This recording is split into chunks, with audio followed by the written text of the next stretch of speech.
Sahabat semua, saya Syah Muharnis, Direktur PT Menara Kartini Indonesia dan PT Manajemen Kinerja Indonesia atau MKI Consulting.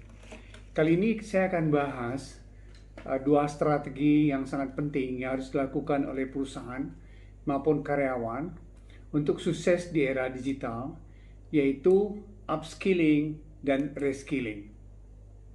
Revolusi Industri 4.0 dan digitalisasi bisnis berdampak besar pada pekerjaan yang dijalankan oleh karyawan selama ini. Banyak aktivitas rutin yang berulang dan mudah diotomasikan diambil alih oleh mesin berkat teknologi Internet of Things, Big Data Analytics, dan Artificial Intelligence. Disrupsi teknologi telah merevolusi cara kita bekerja. Banyak dari profesi dan pekerjaan yang selama ini kita kerjakan kini digantikan oleh teknologi informasi yang masif. Ini jelas mengancam lapangan pekerjaan bagi manusia. Di satu sisi, organisasi tentu ingin mengadopsi digitalisasi untuk mendapatkan efisiensi, efektivitas, dan meningkatkan daya saing mereka.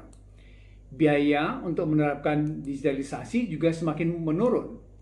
Di sisi lain, karyawan harus memikirkan bagaimana mereka bisa mempertahankan pekerjaan dan karir mereka. Akibat banyaknya proses digitalisasi bisnis yang bisa dilakukan perusahaan, maka perusahaan harus menghilangkan beberapa jabatan yang ada dan melakukan redesign jabatan yang tersisa. Job redesign ini bisa berdampak pada suatu organisasi karena adanya jabatan yang hilang atau digabungkan, dan bisa pula berdampak kepada perluasan dan pengkayaan jabatan atau yang kita kenal namanya dengan job enlargement dan job enrichment, di mana uraian jabatan seseorang pegawai diperluas atau diperkaya. Job enlargement adalah penambahan uraian jabatan untuk jabatan yang sama, sedangkan job enrichment adalah pemberian tugas baru di luar dari uraian jabatan yang selama ini diemban seorang pegawai. Karena laju perubahan bisnis semakin cepat dan peluang kerja bagi yang memiliki sedikit keterampilan semakin menyusut, mengembangkan kompetensi baru adalah satu-satunya solusi. Agar karyawan mampu mengemban jabatan yang sukses sekaligus memiliki kemampuan beradaptasi yang baik terhadap perubahan yang terjadi akibat transformasi digital, maka perusahaan harus melakukan upskilling, yakni proses mempelajari keterampilan baru atau mengajarkan keterampilan baru kepada karyawan. Upskilling mengajarkan keterampilan baru kepada karyawan untuk membantu mereka mengambil lebih banyak tanggung jawab atau pindah kepada peran yang berbeda dalam organisasi. Ini melibatkan pemberian pengetahuan dan keahlian kepada karyawan yang dapat memperluas potensi mereka dan kemampuan mereka untuk beradaptasi dengan setiap perubahan. Sebagai contoh, karyawan yang bekerja pada fungsi akuntansi perusahaan, mereka harus menambah pengetahuan dan keterampilan dalam digitalisasi proses bisnis maupun big data analytics. Begitu juga karyawan yang bekerja dalam rekrutmen dan seleksi karyawan baru, di mana terjadi transformasi signifikan dengan penggabungan media sosial dan kemajuan artificial intelligence dalam rekrutmen dan seleksi. Misalnya untuk menyaring lamaran dan riwayat hidup dari kandidat, di samping penggunaan mesin cerdas seperti chatbot untuk melaksanakan beberapa bagian dari proses seleksi. Juga belajar menggunakan data analytics untuk memprediksi perilaku dan keputusan karyawan seperti keinginan untuk keluar atau komitmen mereka terhadap organisasi. Bagi mereka yang jabatannya digantikan keseluruhan atau sebagian oleh teknologi digital, mereka perlu menguasai keahlian yang sama sekali baru agar bisa tetap bekerja di organisasi. Ini dikenal dengan reskilling. Reskilling difokuskan untuk membantu karyawan beralih ke bidang pekerjaan baru dan karir yang benar-benar baru dengan membekali mereka dengan pengetahuan dan keahlian baru sesuai dengan posisi yang ditargetkan atau tersedia.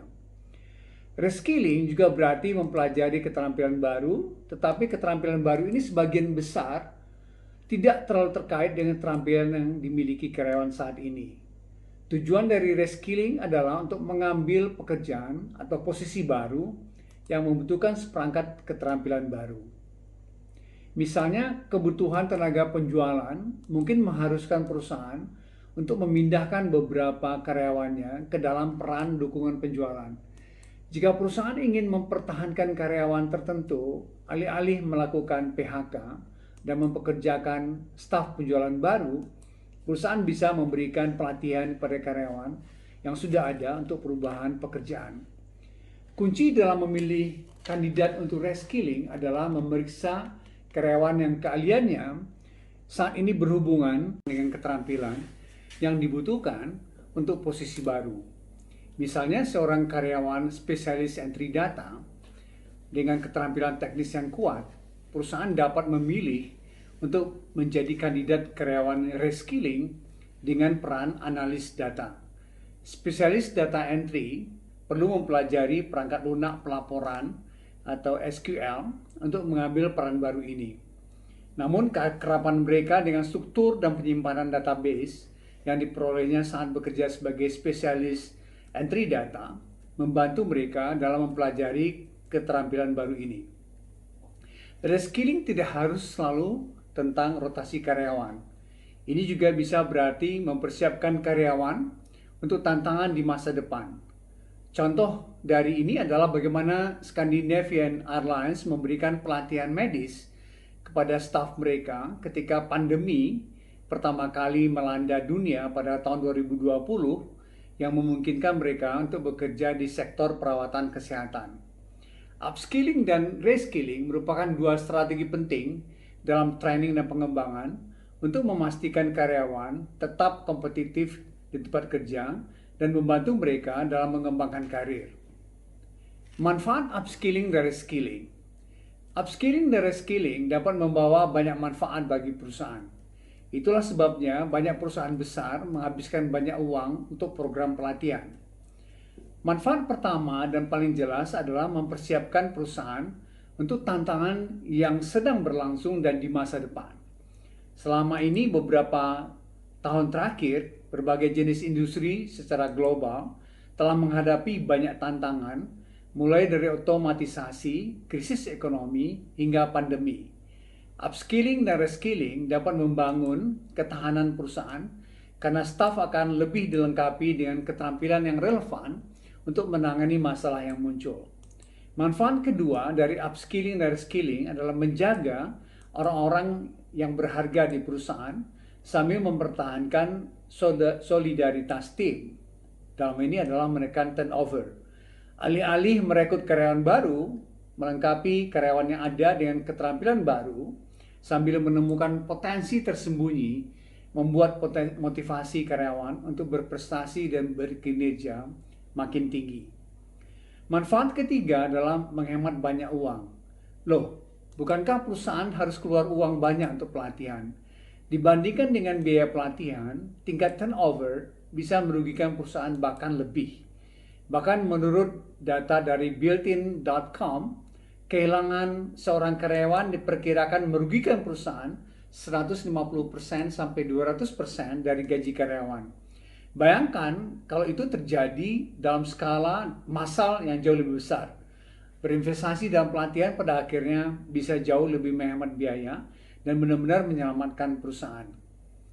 Bagaimana menerapkan rencana upskilling dan reskilling ini? Pertama, lakukan analisis terhadap dampak digitalisasi terhadap jabatan dan pekerjaan yang ada dalam organisasi. Posisi jabatan apa saja yang masih bisa dipertahankan dan jabatan apa saja yang hilang sesuai dengan kebutuhan organisasi. Yang kedua, identifikasi jabatan apa saja yang harus dilakukan job redesign, job enlargement, ataupun job enrichment. Seperti apa uraian jabatan dan persyaratan dari seluruh jabatan baru, termasuk persyaratan pengetahuan dan keterampilan. Yang ketiga, lakukan assessment menyeluruh dan pemetaan siapa saja yang membutuhkan peningkatan pengetahuan dan keterampilan atau upskilling, serta siapa saja yang membutuhkan pengetahuan dan keterampilan ulang atau reskilling. 4. Susun dan laksanakan program pelatihan dan pengembangan sesuai dengan kebutuhan karyawan. Pertimbangkan juga untuk memanfaatkan alat bantu digital, metode e-learning, dan self-learning sehingga waktunya lebih fleksibel dan bisa dilaksanakan selama hari kerja. 5. Lakukan monitoring dan evaluasi kemajuan tingkat respon, pengetahuan, keterampilan, dan kinerja karyawan, serta kumpulkan data-data pendukung. Demikian, sahabat semua, materi upskilling dan reskilling. Semoga bermanfaat untuk kita semua. Terima kasih. Jangan lupa untuk subscribe, like, dan share kepada banyak orang lain untuk membuat kita semua lebih sukses lagi.